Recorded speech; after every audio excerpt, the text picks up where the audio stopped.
Movie শুরু হয়। রাত্রিবেলা প্রচণ্ড বৃষ্টি হচ্ছে। একটি অ্যাপার্টমেন্ট দেখানো হয়। অ্যাপার্টমেন্টের ওয়াচম্যান নিউজ পেপার পড়ছে। ঠিক তখনই একটি আওয়াজ শুনে যখন ওয়াচম্যান বাইরে গেল, তখন সে বাইরে গিয়ে দেখলো অ্যাপার্টমেন্টের ওপর থেকে একটি লোক নিচে পড়ে গেছে। তারপরে সে বাঁশি বাজিয়ে অ্যাপার্টমেন্টের লোকজনদের ডেকে তাকে হসপিটালে নিয়ে গেল।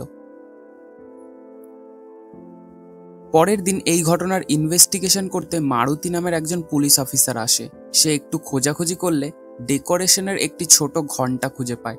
তারপরে মারুতি যখন উপরে তাকায়, সে ফ্ল্যাটের ওপরে একটি রুমে এরকমই ডেকোরেশনের ছোট ছোট ঘন্টার একটি ওয়াইন্ড চাইম দেখতে পায়। এরপরে মারুতি সেই ঘন্টা নিয়ে তার ওপরে থাকা সকল ফিঙ্গারপ্রিন্টের ডিটেলস বের করে। এরপর মারুতি ঔষধের দোকানে গিয়ে কিছু ঔষধের ব্যাপারে জিজ্ঞাসাবাদ করে। তারপরে অ্যাপার্টমেন্টের কিছু লোকের কাছে যায় জিজ্ঞাসাবাদ করার জন্য। মারুতি রাহুল নামের একজন উকিলের কাছে যায়। কাল যেই লোকটি অ্যাপার্টমেন্ট থেকে পড়ে গিয়েছিল তিনি আসলে রাহুলের বাবা, যাকে তারা আবা বলে ডাকত। তিনি রাহুলের কাছে এসে নিজের ব্যাপারে বলে আর বলে, আপনার বাবা কাল বিল্ডিং থেকে নিচে পড়ে গিয়েছিল, তার অবস্থা খুবই ক্রিটিক্যাল।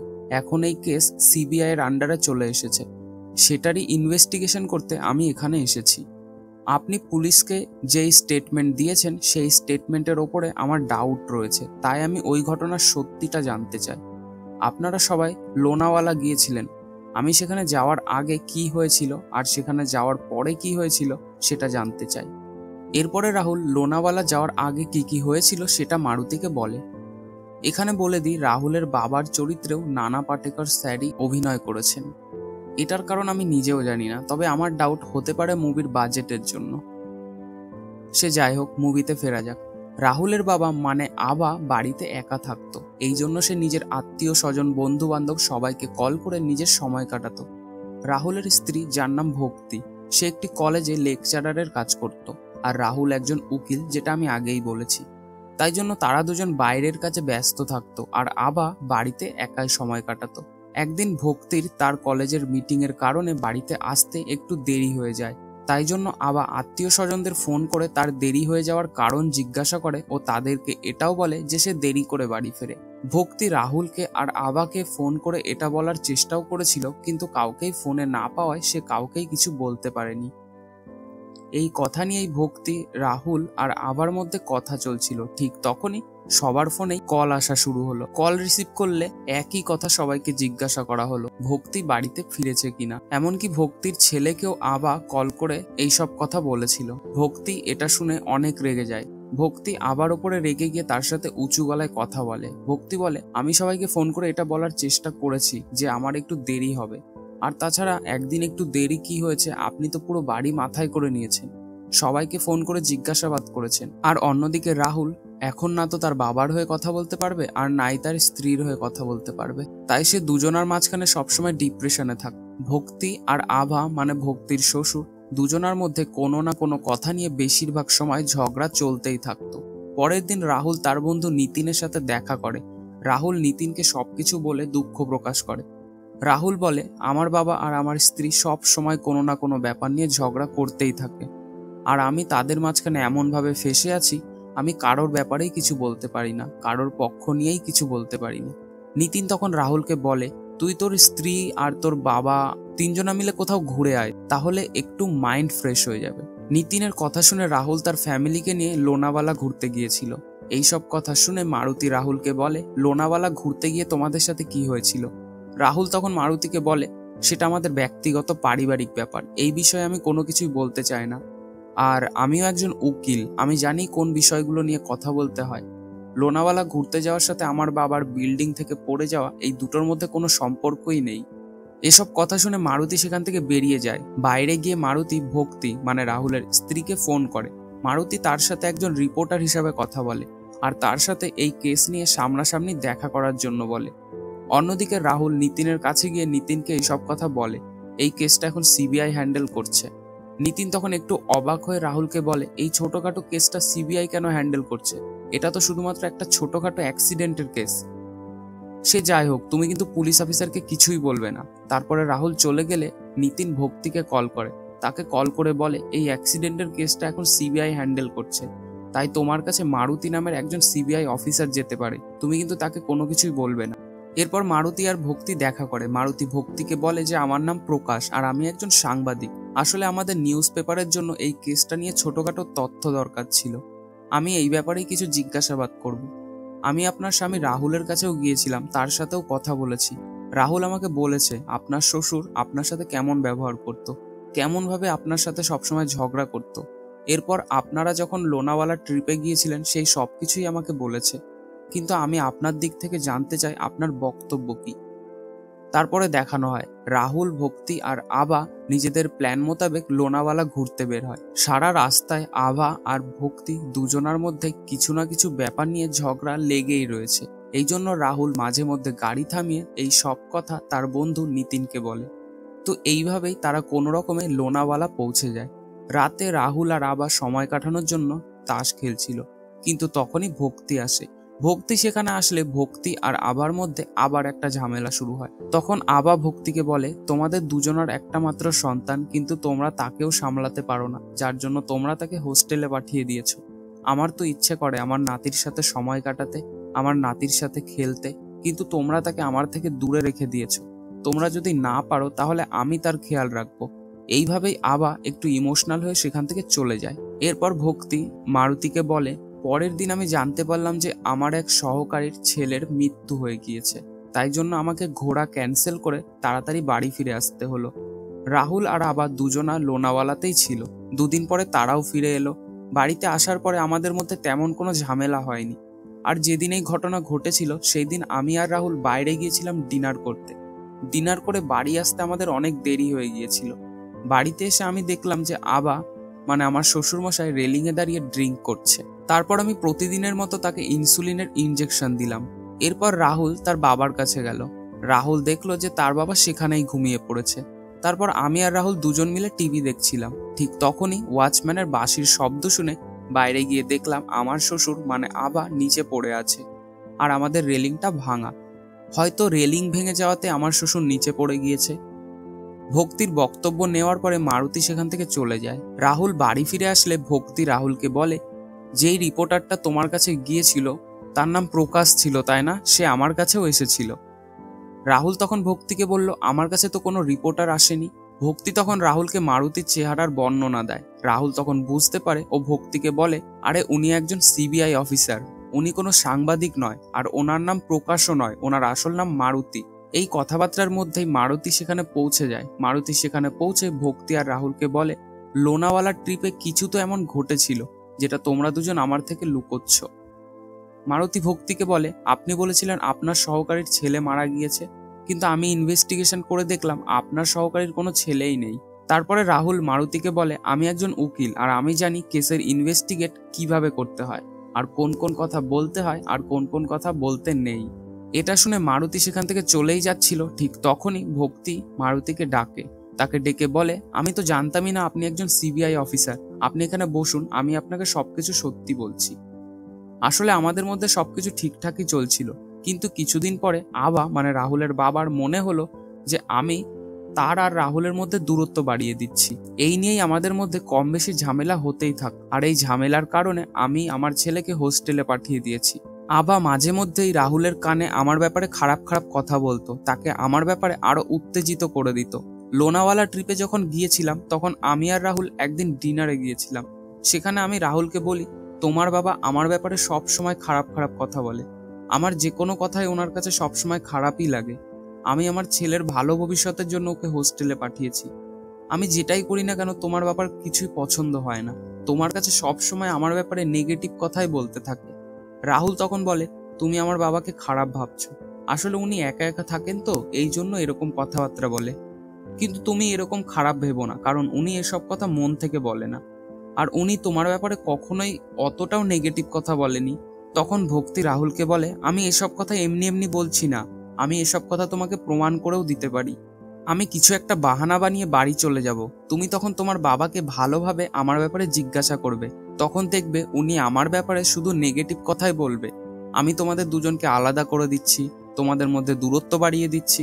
আমি আমার ছেলেকে হোস্টেলে পাঠিয়ে দিয়েছি যাতে তোমার বাবার সাথে বেশি সময় না কাটাতে পারে। কিন্তু এসব নেগেটিভ কথার পাশাপাশি কিছু পজিটিভ কথাও বলবে, যাতে তুমি এটা না ভাবো যে সে আমার ব্যাপারে তোমাকে উস্কে দিচ্ছে। দেখো রাহুল, তুমি যদি সত্যিটা জানতে চাও তাহলে তুমি এই পরীক্ষাটা করে দেখতে পারো। এটা শোনার পরে রাহুল অনেক রেগে যায়। সে রেগে গিয়ে ভক্তিকে বারণ করে এসব করার জন্য। এটা শুনে ভক্তিও রেগে গিয়ে ট্রিপ ক্যান্সেল করে বাড়িতে ফিরে আসে। তারপরে ভক্তি মারুতিকে বলে, এই জন্যই আমি আপনাকে মিথ্যে কথা বলেছিলাম যে আমার সহকারী ছেলে মারা যাওয়াতে আমি বাড়ি ফিরে এসেছিলাম, কিন্তু আসল ব্যাপার এটাই ছিল। তখন রাহুল মারুতিকে বলে, এই সব কথার সাথে এই অ্যাক্সিডেন্টের কোনো সম্পর্কই নেই। তখন মারুতি রাহুলকে বলে, সম্পর্ক আছে, অনেক বড় সম্পর্ক আছে, কারণ এটা কোনো অ্যাক্সিডেন্ট ছিল না, এটা ছিল সুইসাইড। আর সুইসাইড করার পেছনে আসল কারণ তোমরা দুজন। এরপরে রাহুল এটা শুনে অনেক রেগে যায়। তারপর মারুতিকে বলে, আপনার কাছে এই ঘটনার কি প্রমাণ আছে? তখন মারুতি বলে, প্রমাণ তো আমার কাছে আছে। সেদিন কি ঘটনা ঘটেছিল সেটা আমি আপনাদের বলছি। তুমি আর ভক্তি সেদিন মিলে দুজনে বাইরের ডিনারে গিয়েছিলে। ডিনার থেকে বাড়িতে অনেক দেরি করে ফিরেছ। আবা তখন রেলিংয়ে দাঁড়িয়ে ড্রিঙ্ক করছিল। প্রতিদিনের মতো ভক্তি আবাকে ইনসুলিনের ইনজেকশন দিল। রাহুল যখন আবাকে দেখতে আসলো তখন সে দেখলো যে তার বাবা ঘুমিয়ে পড়েছে। তারপরে রাহুল আর ভক্তি দুজন মিলে টিভি দেখছিল। তখন আভা তার বন্ধুদের ফোন করে তার দুঃখের কথা বলতে থাকে। আভা বলে, আমার ছেলে আর ছেলের বউ দুজনেই বাইরে থাকে, আমি বাড়িতে একা একা বসে থাকি। নাতিকেও তারা আলাদা রেখে দিয়েছে। ছেলের বউ সবসময় তার সাথে ঝগড়া করে। এই সব দুঃখের কথা বলতে বলতেই আভা অনেক ইমোশনাল হয়ে পড়ে, আর ওখানে একটি টুল নিয়ে টুলের ওপর দাঁড়িয়ে রেলিংয়ের ওপর থেকে ঝাঁপ মেরে দেয়। আমি তোমাদের ল্যান্ডলাইনের কল লিস্ট চেক করে দেখলাম যে আভা সেদিন তার এক বন্ধুকে ফোন করেছিল, আর আমি আবার ব্লাড টেস্ট রিপোর্টও দেখেছি। সেদিন আভা খুব বেশি নেশাও করেনি। আর লোনাওয়ালাতে ঘুরতে গিয়ে সেখানে এমন কিছু নিশ্চয়ই ঘটেছে যার দুঃখে আভা সুইসাইড করার কথা ভাবল। এসব কথাবার্তা বলতে বলতেই রাহুলের কাছে হসপিটাল থেকে ফোন আসলো, তার বাবার জ্ঞান ফিরেছে। মারুতি তখন বলল, যদি আবার স্মৃতি না গিয়ে থাকে তাহলে আমি আবার কাছ থেকে সবকিছু শুনে নেব, তখন তোমাদের দুজনের আর দরকার হবে না। হসপিটালে গিয়ে রাহুল আর ভক্তি নার্সকে জিজ্ঞাসা করে যে তার বাবার স্মৃতি চলে যাওয়ার চান্স কতটুকু। তখন নার্স বলে, স্মৃতি চলে যাওয়ার কিছুটা চান্স আছে। তখন ভক্তি আর রাহুল বাইরে বসে এটা নিয়েই ভয় পাচ্ছিল। ঠিক তখনই রাহুল ভক্তিকে বলে, আমি তোমার থেকে একটা কথা লুকিয়েছি। আসলে আমার আর বাবার মধ্যে অনেক বড় ঝগড়া হয়েছিল। হয়তো সেই ঝগড়ার জন্যই বাবা ইমোশনাল হয়ে সুইসাইড করার চেষ্টা করেছিল। রাহুল ভক্তিকে বলে, তুমি চলে আসার পরে আমি আর বাবা একদিন রেস্টুরেন্টে গিয়েছিলাম। সেখানে গিয়ে একটু খাওয়া দাওয়া আর ড্রিঙ্কস করার পরে আবার রাহুলকে বলে, তোর মা মারা যাওয়ার পরেও আমি তোকে আমার কাছেই রেখেছিলাম। আমি নিজেই তোকে মানুষ করেছি, তোকে কখনো কোনো হোস্টেলে পাঠাইনি। আর তোরা দুজন মিলে একটি বাচ্চাকে সামলাতে পারিস না, যার জন্য তোরা তাকে হোস্টেলে পাঠিয়ে দিলি। আমি যে কথাটাই বলি না কেন তোর বউয়ের সেটা ভুলই মনে হয়। আমি এটা বলছি না যে ভক্তি একজন খারাপ মেয়ে, কিন্তু ও শুধু আমার সাথেই খারাপ ব্যবহার করে। আসলে এসব কথা বলতেই রাহুল ভক্তির কথা মনে করে। রাহুল ভাবে ভক্তি যা যা বলেছিল তার বাবা তাকে তাই তাই বলছে। রাহুল রেগে গিয়ে তার বাবাকে বলে, আপনার জন্যই বাড়িতে শান্তি নেই, অশান্তি আপনিই সৃষ্টি করেন। এটা শুনে আবা অনেক কষ্ট পায়। এসব কথায় রাহুল ভক্তিকে বলছিল, ঠিক তখনই রাহুলের ফোনে মারুতি ফোন করে, তাকে তাদের বাড়িতে আসতে বলে। ভক্তি আর রাহুল মারুতির বাড়িতে আসলে মারুতি তাকে বলে, আমাকে ক্ষমা করে দেবেন, আমি আপনাদের মিথ্যে কথা বলেছিলাম যে এটা একটা সুইসাইড। তখন রাহুল বলে, আপনি আমাদের কেন মিথ্যে কথা বলেছিলেন, কেন এত হয়রানি করালেন? তখন মারুতি বলে, আমি শুধু তোমাদের রিয়াকশন দেখতে চেয়েছিলাম। আর তুমি তো একজন উকিল, তুমি তো জানোই যে এটা একটা পার্ট অফ ইনভেস্টিগেশন। রাহুল আর ভক্তি রেগে সেখান থেকে বেরিয়ে যায়। পরের দিন মারুতি আবারও রাহুলের কাছে আসে। রাহুল তখন বলে, আপনি তো বলেছিলেন এটা সুইসাইড নয়, তাহলে আপনি আবারও কি করতে এসেছেন? তখন মারুতি বলে, এটা সুইসাইড নয়, আবার অ্যাক্সিডেন্টও নয়, এটা একটা মার্ডার অ্যাটেম্প্ট ছিল। তখন রাহুল বলে, ওই দিন রাতে কোনো বাইরের লোক আমাদের ঘরে ছিল না, আর এসেছে বলে আমারও মনে হয় না, তাহলে কে আমার বাবাকে মারার চেষ্টা করবে? তখন মারুতি বলে, কোনো বাইরের লোক নয়, বরঞ্চ ঘরের লোক, তোমার নিজের স্ত্রী। তারপরে রাহুল আর মারুতি একটা রেস্টুরেন্টে গিয়ে বসে। তখন মারুতি রাহুলকে বলে, তুমি আর তোমার বাবা যখন একসাথে রেস্টুরেন্টে খেতে গিয়েছিলে সেই কথা তুমি তোমার বন্ধু নিতিনকে ফোন করে বলেছিলে, আর তুমি তাকে এটাও বলেছিলে যে সে যেন ভক্তিকে ফোন করে কিছুই না বলে। কিন্তু নিতিন তোমার স্ত্রীকে মানে ভক্তিকে বলে দিয়েছিল। আর তুমি যখন এইসব কথা ভক্তিকে বলছিলে তখন ভক্তি এমন দেখাচ্ছিল যেন সে কিছু জানেই না, আর এই কথা সে প্রথমবার শুনছে। তখন রাহুল মারুতিকে বলে, এই সব কথা আপনি কি করে জানলেন? মারুতি তখন বলে, আমি কোনো চাওয়ালা নই, আমি একজন সিবিআই অফিসার। ভক্তি তখন এটা ভাবলো যে তোমার আর তোমার বাবার মধ্যে হয়তো দূরত্ব কমতে শুরু করেছে, আর ভক্তি আর তোমার মধ্যে দূরত্ব বাড়তে শুরু করেছে, তাই জন্য ভক্তি তোমার বাবাকে মেরে ফেলেছে। তোমার বাবাকে তোমার স্ত্রী দেখতে পারতো না, যার জন্য সে ভেবেছে তাকে মেরে ফেললে সবকিছু ঠিক হয়ে যাবে। মারুতি বলে, দেখো রাহুল, আমি এসব কথা কিন্তু এমনি এমনি বলছি না, আমার কাছে এটার প্রমাণও আছে। তখন মারুতি রাহুলকে বলে তার সঙ্গে তাদের বাড়িতে যেতে। তখন রাহুল যেতে যেতে দেখে যে ভক্তি আর নিতিন রাস্তায় দাঁড়িয়ে কথা বলছে। রাহুল আর মারুতি বাড়িতে পৌঁছে গেলে রাত হওয়া পর্যন্ত মারুতি রাহুলের সাথেই থাকে। ভক্তি আসলে মারুতি ভক্তিকে জিজ্ঞাসা করে, 10 দিনের মধ্যে কি তোমার নিতিনের সাথে কোনো কথাবার্তা হয়েছে? ভক্তি মারুতিকে বলে, না তো, কোনো কথাবার্তা হয়নি। তখন মারুতি ভক্তিকে বলে, যখন তোমরা লোনাওয়ালাতে ঘুরতে গিয়েছিলে তখনও কি তুমি নিতিনের সাথে ফোনে কথা বলেছিলে? ভক্তি তাতেও বারণ করে দেয়। মারুতি বলে, তোমরা যখন লোনাওয়ালাতে ঘুরতে গিয়েছিলে তখন তুমি নিতিনের সাথে কথা বলেছিলে, আর এখনো তুমি নিতিনের সাথেই দেখা করে ফিরছো। মারুতি ভক্তিকে জিজ্ঞাসা করে, আপনি তো রোজ আবাকে ইনজেকশন দিতেন, আপনি আবাকে ইনজেকশন দিতে কোন সিরিঞ্জ ব্যবহার করতেন? ভক্তি মারুতিকে বলে 1 সিসি বিডি সিরিঞ্জই ব্যবহার করত। মারুতি ভক্তিকে 20 সিসির একটা সিরিঞ্জ দেখিয়ে বলে, এই 20 সিসির সিরিঞ্জ আপনাদের ব্যালকনিতে পাওয়া গেছে, এই সিরিঞ্জের উপরে আপনার হাতের ছাপও পাওয়া গেছে। আপনি প্রতিদিন আবার বাঁ হাতে ইনজেকশন দিতেন, তাই না? কিন্তু সেদিন আবার ডান হাতে ইনজেকশন দিয়েছিলেন। আমি নিজে হসপিটালে গিয়ে আবার হাত পরীক্ষা করে দেখেছি, আবার ডান হাতে ইনজেকশন দেওয়ার চিহ্ন পাওয়া গেছে। আমি সবকিছু স্পষ্ট বুঝতে পারলাম, আপনি নিতিনের সাহায্যে আপনার শ্বশুর মশাই মানে আবাকে মারতে চেয়েছেন। এরপর মারুতি নিজের মতন করে সেদিনের ঘটনা ব্যাখ্যা করতে থাকে। সেদিন যখন রাহুল আর ভক্তি ডিনার করে বাড়িতে লেটে ফিরেছিল তখন তারা দেখে যে আবা বাইরে ড্রিঙ্ক করছে। রাহুল ঘরে চলে যায়, ঠিক তখনই ভক্তি সিরিঞ্জটা লুকিয়ে রেখেছিল সেটা বের করে ওষুধের পুরো বোতলটাই সিরিজে ভরে নেয়। তারপরে আবার কাছে গিয়ে আবার ডান হাতে ইনজেকশন দেয়, কিন্তু তাড়াহুড়োতে উনি ভুলেই গিয়েছিলেন যে সিরিঞ্জটা উনি ব্যালকনির টেবিলের ওপরে রেখে এসেছেন। এরপরে রাহুল যখন তার বাবাকে দেখতে যায় তখন সে গিয়ে দেখে তার বাবা ঘুমোচ্ছে, কিন্তু আসলে তার বাবা বেশি ডোজের কারণে অজ্ঞান হয়ে গিয়েছিল। এরপর রাহুল ঘরে এসে টিভি দেখছিল, ঠিক তখনই ভক্তি সুযোগ বুঝে ব্যালকনিতে গিয়ে সেখানে একটি টুল রাখে, টুলের ওপরে আবার চপ্পল দুটি রেখে দেয়। তারপরে অনেক কষ্টে আবার দেহটিকে উপর থেকে নিচে ফেলে দেয়। এই ঘটনায় বলতে বলতে মারুতি ভক্তিকে বলে, আমি এসব কথা এমনি এমনি বলছি না, এইসবের বিরুদ্ধে প্রমাণও আছে, মেডিকেল স্টোরের সেদিনের বিল আর সিরিঞ্জের ওপরে আপনার আঙুলের ছাপ। এরপর মারুতি সেখান থেকে চলে যায়। রাহুল তখন ভক্তির ওপরে রেগে গিয়েছিল, কিন্তু তারপরে রাহুল মারুতির বাড়িতে আসে এবং তাকে অনুরোধ করে, আমার স্ত্রী হয়তো তাড়াহুড়োতে ওইসব কাণ্ড করেছিল, আর এখন তো আমার বাবা সুস্থ হয়ে উঠেছেন, তাই আমার স্ত্রীর ওপরে অনুরোধ করে কোনো ক্রিমিনাল কেস করবেন না। আসলে রাহুল এখানে তার স্ত্রীকে বাঁচানোর জন্য মারুতির কাছে অনুরোধ করতে এসেছিল। মারুতি রাহুলকে বলে, তোমার স্ত্রী তোমার নিজের বাবাকে হত্যা করার চেষ্টা করেছে, আর তুমি এখন তাকে বাঁচাতে এসেছো। আমি কখনোই এই কেসটি ছোটভাবে নেব না। হ্যাঁ, তুমি যদি তোমার স্ত্রীকে বাঁচাতে চাও তাহলে তুমি তোমার স্ত্রীর দোষ নিজের ওপরে নিয়ে তোমার স্ত্রীকে বাঁচাতে পারো। এই ব্যাপারে তুমি ভেবে দেখো, ভেবে আমাকে সকালে জানাবে। এরপরে রাহুল বাড়িতে আসে। বাড়িতে এসে সে নিতিনকে তাদের বাড়িতে দেখে। রাহুল বাড়িতে আসলে ভক্তি রাহুলকে বলে, আমি তোমাকে কিছু বলতে চাইছিলাম আর তুমি সেটা না শুনে বাড়ি থেকে চলে গেলে। তখন ভক্তি রাহুলকে বলে, সকালবেলা রাহুলের সাথে দেখা করার আগে মারুতি ভক্তির সাথে দেখা করে। ভক্তিকে বলে যে রাহুল কিছু একটা লুকোচ্ছে, সেটা বের করার জন্য ভক্তিকে আর নিতিনকে একটা নাটক করতে হবে যাতে রাহুল সত্যিটা বলে দেয়। তাই জন্য বাইরে নিতিন আর ভক্তির একসাথে কথা বলা, বাড়িতে ভক্তির সব ঘটনা স্বীকার করে নেওয়া আর ওই সব নকল প্রমাণ, এই সবকিছুই আসলে একটা নাটক ছিল। ভক্তিও জানতে চাইছিল যে তার স্বামী মানে রাহুল কি লুকোতে চাইছে, তার জন্য সেও এই নাটকটি করে। তো কোনোভাবে সেই দিন কেটে যায়। পরের দিন মারুতি আবারও রাহুলদের বাড়িতে আসে। রাহুল মারুতিকে দেখে বলে, আমার স্ত্রী আগের দিন রাতেই আমাকে সবকিছু বলে দিয়েছে, আপনি আবারও কেন এসেছেন?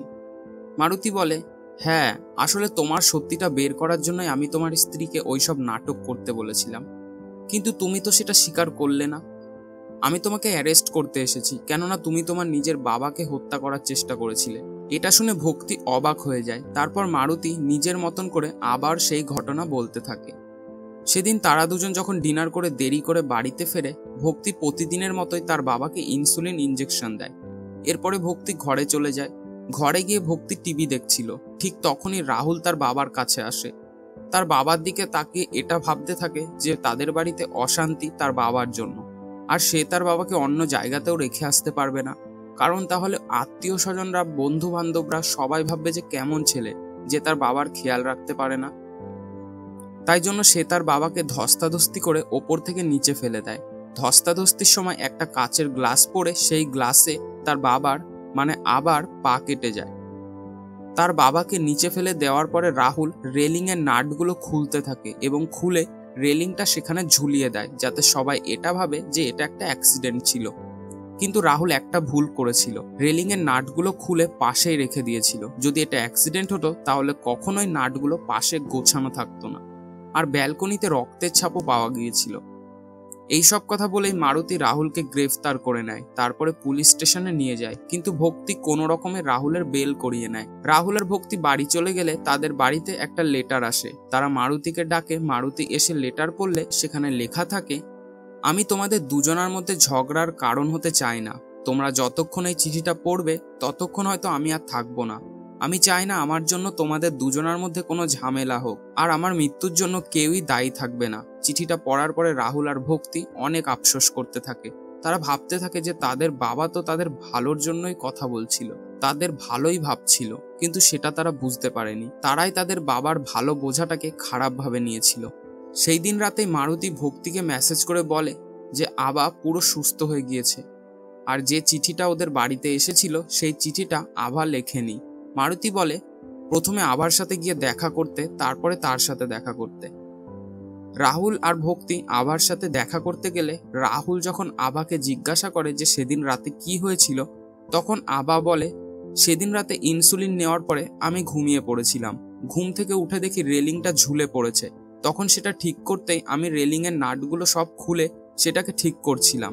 ঠিক তখনই দেখি ব্যালকনির লাইটটাও জ্বলছে না। তাই জন্য আমি এদিক ওদিক করে একটা টুল জোগাড় করতে যাচ্ছিলাম। ঠিক তখনই একটা কাচের গ্লাস ভেঙে আমার পা কেটে যায়। আমি তারপরে টুলের ওপরে উঠে লাইট ঠিক করতে যাই। লাইটে যখনই হাত দিই তখনই বিদ্যুতের ঝটকা লাগে আর আমি ওপর থেকে নিচে পড়ে যাই। আসলে এটা একটা অ্যাক্সিডেন্টই ছিল। এটা জানার পরে রাহুল আর ভক্তি সোজা মারুতির বাড়িতে চলে যায়। মারুতির বাড়িতে গিয়ে রাহুল মারুতিকে বলে, আমার বাবা আমাকে সবকিছু বলে দিয়েছে, এটা একটা অ্যাক্সিডেন্ট ছিল। তাহলে চিঠিটা কে লিখেছিল, আর আপনি এতদিন আমাদের কেন এত হয়রানি করালেন? তখন মারুতি রাহুলকে বলল, তোমাকে দেখলে আমার ছেলের কথা মনে পড়ে। আমার ছেলে আমাকে ছেড়ে আমেরিকাতে চলে গেছে, এমনকি নিজের মা মারা যাওয়ার পরেও সে বাড়িতে আসেনি। আমি একাই কালকে কাশিতে যাব আমার স্ত্রীর অস্থি বিসর্জন করতে। আর এইদিকে তুমি আর তোমার স্ত্রী, তোমরা কখনো তোমার বাবার কাছে জিজ্ঞাসা করেছো যে সে কি চায়, তার কি ইচ্ছে? তোমরা দুজন সারাদিন নিজেদের কাজেই ব্যস্ত থাকো। সে বাড়িতে একা একা থাকে, তার সাথে খেলার কেউ নেই। তার একমাত্র নাতিকেও তোমরা হোস্টেলে রেখে দিয়েছো। তুমি যখন ছোট ছিলে তখন তুমি তোমার বাবাকে কতটা জ্বালাতন করেছিলে, তখন সে কি তোমার সাথে এমন ব্যবহার করতো? আর এখন ওনার বয়স হয়েছে, তাই জন্য একটু জ্বালাতন কি করলো তোমরা তাকে এত বড় একটা সমস্যা ভেবে নিচ্ছ?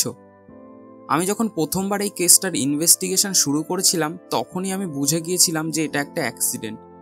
তারপর আমি জানতে পারি যে তোমাদের মধ্যে তোমার বাবাকে নিয়ে মাঝে মধ্যে এরকম ঝামেলা হয়। তাই জন্য আমি তোমাদের দুজনকে একটা শিক্ষা দেওয়ার জন্যই এই নাটকটা করেছি। এইসব আমি তোমাদের সাথে করেছি যাতে তোমরা তোমাদের বাবার আবার গুরুত্ব বুঝতে পারো।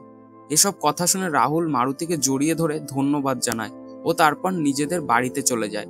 পরের দিন মারুতির ছেলে মারুতির সাথে দেখা করতে আসে, কিন্তু সেখানে থাকা একটি ছোট মেয়ে মারুতির ছেলেকে জানায় যে সে একটু আগে কাশিতে যাওয়ার জন্য রওনা হয়েছে। তিনি কখনোই এখানে ফিরে আসবে না, কারণ তিনি বুঝে গেছেন যে তার ছেলে আমেরিকা থেকে আর কখনোই তার কাছে ফিরে আসবে না। এটা শোনার সাথে সাথে মারুতির ছেলে রেলওয়ে স্টেশনে গিয়ে মারুতিকে খোঁজাখুঁজি শুরু করে। তারপরেই মারুতির ছেলে মারুতিকে একটা সিটে একা বসে থাকতে দেখে, আর এখানেই মুভিটি সমাপ্ত হয়। তো বন্ধুরা, আশা করছি আজকের মুভির এক্সপ্লেনেশন তোমাদের অনেক ভালো লাগবে। এরকমই মুভির এক্সপ্লেনেশন পেতে অবশ্যই সাবস্ক্রাইব করুন এক্সপ্লেনেট বাংলা চ্যানেলটিকে।